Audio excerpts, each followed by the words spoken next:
Awesome video! A warrior from the 1st Battalion of the 110th Mechanized Brigade shoots down a Russian combat aircraft over Avdiivka with a Stinger on October 18th. Rare footage.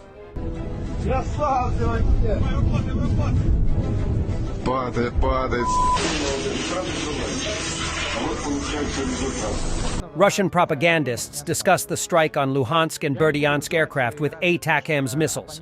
There was practically nothing left undamaged, they say gloomily, and predict more strikes. Ничего не поврежденного на 2 аэродромах не осталось практически. Я не буду называть и радовать наших оппонентов количеством техники, но это то количество, которое заставило меня в моем ролике материться. И еще раз говорю, там и 200-х, и 300-х очень много. Могу не обрадовать наших оппонентов, все летчики живы. Но помимо летчиков есть и другие ребята, не менее важные, и профессия которых там не менее важна. И вот там цифры, я еще не буду ничего называть, я просто считаю, что надо взять полковника, генерала, вот прямо вырвать у него погоны, заставить его их съесть и отправить. Кирилл, я просто... Скажите, пожалуйста, значит, была информация о том, что эти ракеты 160 километров дальностью, которые, как вы прогнозируете, вот с максимальной дальностью 300, они когда будут предоставлены? Какой прогноз ваш?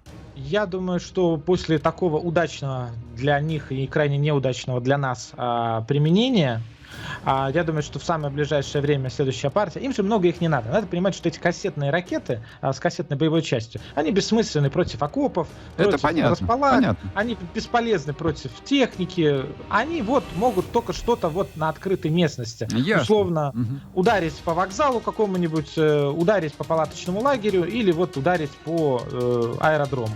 Поэтому много ракет передавать им не надо. Скорее всего, в ближайшее время и, скорее всего, опять в Ангу это Джанко и Бельбек. Concealed Ukrainian mortar position with a movable roof that allows for quick camouflage.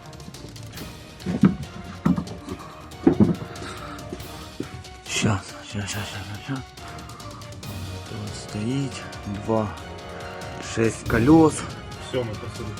7 ось до. Вот. Все, протікати тут нічого не буде, а ну, скривай.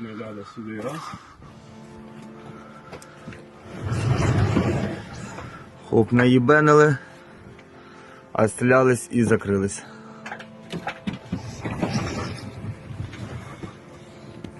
І передня ляда.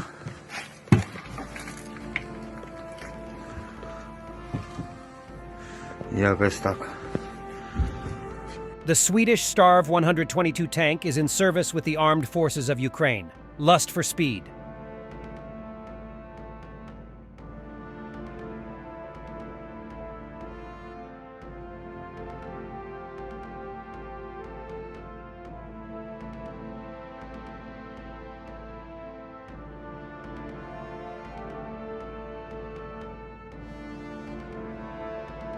Joachim von Braun, Swedish security and Russia expert, have a great analysis about Russian losses. Incredible loss for Russia. Today's report from Ukraine's general staff shows record losses for Russia. Never before have the Putins lost so much manpower and hardware. Fantastic. For a long time, Ukraine has reported between 300 and 600 Russian dead per day, with an average of 500 dead per day.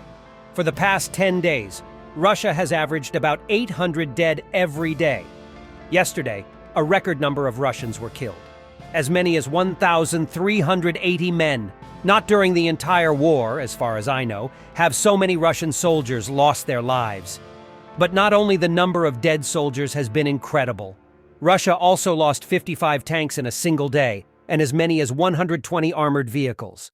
To this must be added 29 artillery systems and 33 trucks and tankers. An absolutely huge collection of Russian junk. If my memory serves me right, this is also a Russian record loss. In summary, Russia's armed forces have lost 292,000 soldiers. That is almost 300,000 men. About 20 times more soldiers than during the entire over 9 years that the Afghanistan war was going on. In the week before the record loss of 1,380 men, the Russians managed to lose as many as 5,000 men in 1 week. This too is probably a record. Meanwhile, Moscow has now lost over 5,000 tanks, and over 7,000 artillery systems since the start of the invasion. What destruction!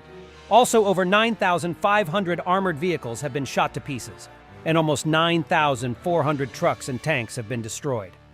On the missile side, over 5,300 downed drones and more than 1,500 cruise missiles are counted.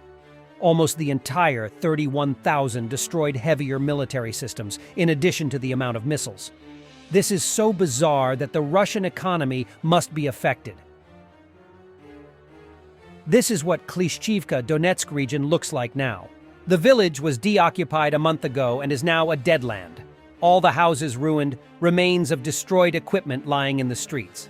Klishchivka remains Bakhmut's most important flank.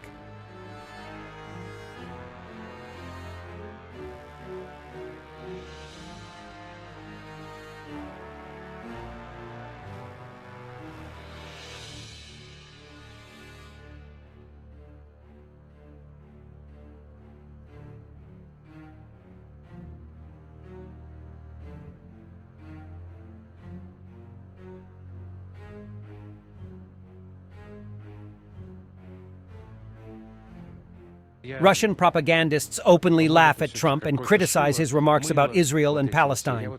They even praise Biden's speeches. This is a new trend in Russian propaganda shows. I wonder who is behind it. В документе был прописан план разделения территорий, отказ властей Палестины от поддержки Хамас и $50 миллиардов инвестиций взамен. Правда, закончилось все тем, что Трамп рассорил обе стороны этой сделки, и отношения Палестины и Израиля были прекращены до окончания его правления. Честно говоря, по-моему, это все какое-то шило, мыло, вот эти вот все. Я вот не знаю, кто там Байдену пишет речи, Трампу, наверное, никто речи не пишет. Но нет, у меня в последнее время стало просто вот, прям у меня физическое какое-то отвращение, вот его эта манера, там...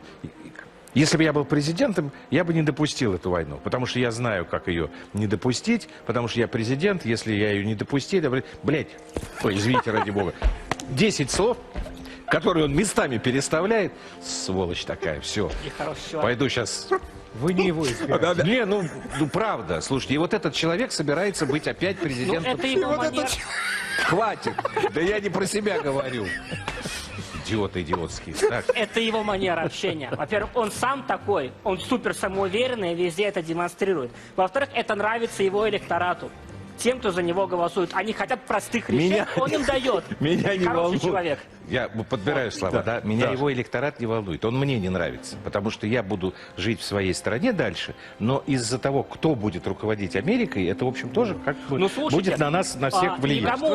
Нам, людям, у которых есть хоть какой-то кусочек высшего образования, многим не нравится то, что говорит Трамп. Но давайте по-честному, то, что Трамп делал, вне зависимости от его слов, было лучше, чем то, что делает Байден сейчас. Для нас, по крайней мере. And this is heartbreaking. Hello, Daddy! Little son of a fallen warrior sometimes writes letters to his father in the heavens. His dad promised him they would once climb to the top of the statue of Motherland in Kiev together. Now the boy reads his letter to his dad from there. Eternal memory to Ukrainian defender. Папа, привіт! Ми за тобою дуже сумуємо. Соня пішла в 1 клас. Я пішов в 4 клас. Ми вчимося кататися на роликах. Мені вже 10 років. Соня вже вміє читати і писати літери, ми ще вчимо англійську. Я допомагаю Софійці з уроками, і тепер я за головного в нашій родині, як ти й казав. Я з дідусем склав для Софії парту. Пап, де ти живеш? Я з Софійкою думаємо, що ти на зірочці. Ти бачиш нас? Софійка вірить, що у тебе там є магазини, і ти присилаєш нам подарунки на Новий рік і день народження. Мама дуже сумує за тобою і часто плаче, але ми з Софійкою їй не дозволяємо. Вона пообіцяла, що більше не буде, але я бачив, що все одно плакала. Бабуся живе з нами, допомагає з уроками і водить на гуртки. Ти зможеш повернутися? Ми дуже цього хочемо. Я обіцяю стати прем'єр-міністром або популярним дослідником. Я буду гарно вчитися і обов'язково стану. Ми дуже сумуємо за тобою, любимо тебе.